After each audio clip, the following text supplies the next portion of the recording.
saya istilahnya itu yang saya intens berkomunikasi paling 2 orang saja.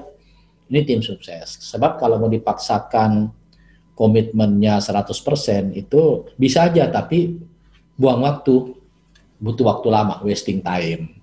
Nah, jadi ibu bisa mengajak, kalau toh tidak bisa semuanya kan jangan, tidak berarti harus ditinggal semua ya. Kan ada kaidah kehidupan begitu ya. Kalau tidak bisa semuanya jangan berarti ditinggal semua. Ya, kalau misalnya di tempat ibu ada 10 orang, nggak bisa semuanya, ya jangan ditinggal semuanya 10. Bisa 3 orang ya 3 orang aja itu. Itu sebagai namanya tim sukses. Ya itu. Di samping juga ada faktor ini ya, faktor leadership tadi, sama juga ini mungkin faktor beban pekerjaan, sama juga faktor dana barangkali, beban pekerjaan. Ya, tapi yang jelas memang tidak mudah ya, tidak mudah. Ya. Apalagi di tempat ibu kan cukup ini ya, cukup potensi ya, lihat lingkungan di sana ya. Bahkan kami Labkes Mataram kan konsultannya saya, itu mereka juga menerima sampel-sampel lingkungan ya. Iya Pak. Ya, kadang-kadang saya kalau ke Mataram sama teman-teman Labkes, saya ditunjukkan itu Pak, kantornya DLH, tapi belum sempat mampir ya, cuma lewat aja ya. Di pinggir sawah kan kantornya ya. Di sawah Enggak Pak, di tengah kota Pak. Ada pohon kan, ada pagar juga kan. Ya. Ada pintu juga ini. Ini Pak, kalau terkait tadi kan dijelaskan ada alurnya, ada asesmen.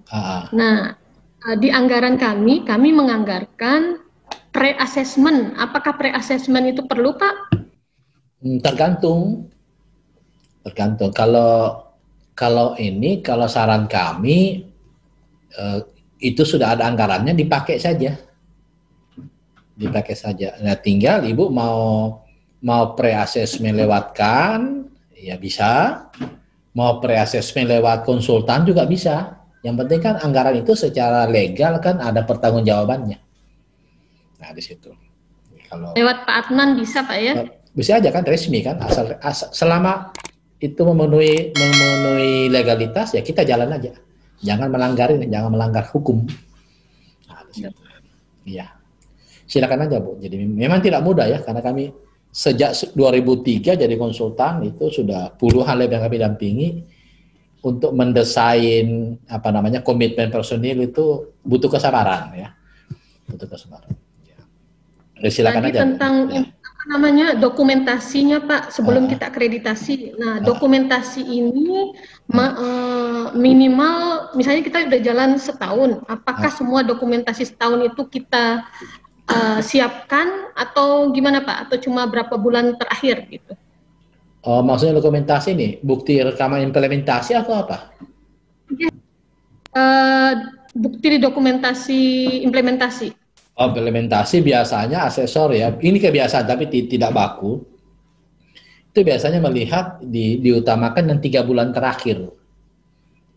Ya, tapi tidak baku ya. Ya. Kalau saya sih bukan itu yang jadi pegangan Bu. Tapi secara kompetensi kelihatan di lapangan ya. Apalagi kan sekarang kebijakan ini kan itu asesmennya dengan cara remote assessment, asesmen jarak jauh. Kemungkinan hal-hal semacam itu enggak ditanyakan ya. Anda mengimplementasi buktikan kepada saya mana rekaman implementasi Anda 5 tahun terakhir. Kayaknya tidak begitu sekarang ya, karena jarak jauh sekarang ya. Sejak bulan lalu Agustus itu asesmennya sudah jarak jauh. Jadi banyak keterbatasan ya. Banyak keterbatasan. Jadi begitu ya Bu Dian, nanti silakan aja. Jika OPT Labkesda, KOPT Lab kah yang menandatangani LAHU? Karena selama ini di lab kami yang tangani LAHU adalah ini pertanyaan menarik dari Ibu Asmawati ya. Menarik dari Asmawati. Nanti kalau begitu nanti kami kirim aja ini ya, kebijakan kan tentang ini ya. Kebijakan kan tentang penandatanganan sertifikat. Tapi yang jelas kebijakan kan itu ada 4 atau 5 item ya. Item pertama itu tentang kompetensi. Jadi yang menandatangani laporan hasil uji adalah personel yang kompeten. Nah, kalau syukur-syukur kalau yang pejabatnya juga kompeten ya. Pejabat. Jadi based on kompetensi ya. berbasis kompetensi ya. Jadi ada lima item kebijakan kan. Kalau bicara kebijakan kan berarti legal ya. Itu tentang siapa yang berhak untuk menandatangani laporan hasil uji. Yang saya ingat pasti nomor 1 itu adalah personil yang kompeten. Kalau nggak kompeten jangan dipaksakan ya, karena kasihan ya. Kasihan yang bersangkutan sebab nanti kalau ada komplain pelanggan ya, ada komplain pelanggan. Kebetulan kami kompeten Pak, basicnya analis gitu Pak. Pak, jadi aman ya, jadi aman. Jadi kalau dia analis ya. Labnya sudah mana Ibu?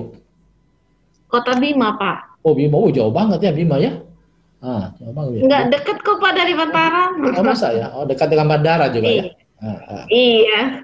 Kalau ke Sekotong melewati nggak ya? Enggak Pak. Enggak ya. Beda jalur. Ya, ada 2 lab yang saya bimbing di sana itu, Sekotong sama Labkes provinsi ya.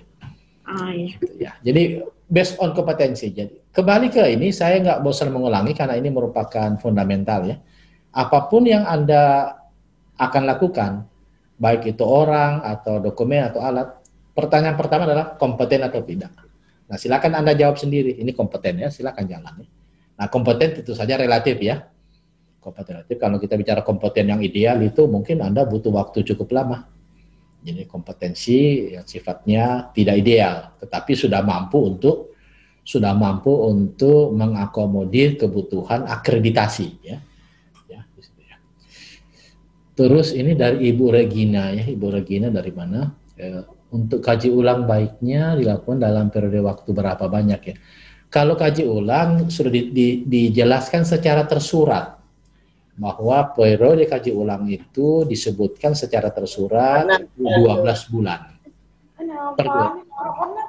Jadi setahun sekali.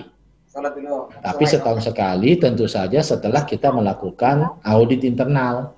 Kenapa? Karena laporan audit internal itu digunakan sebagai salah satu bahan di dalam proses kaji ulang manajemen. Jadi audit internal dulu baru kemudian kaji. Ya menarik ini karena memang kaji ulang itu sekarang berkaitan dengan rekomendasi improvement ya. Berkaitan dengan rekomendasi improvement. Apa yang Anda harus siapkan untuk improvement tahun berikutnya. Ibu Regina dari lab mana ya?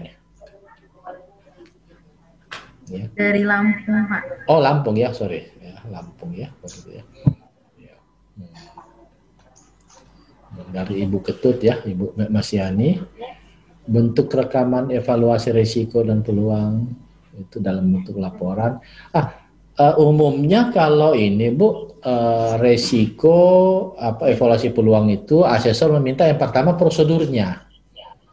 Nah, prosedur resiko dan peluang. Nanti kalau Ibu butuh, nanti saya email aja resiko peluangnya, prosedurnya, sama contoh-contoh formulirnya.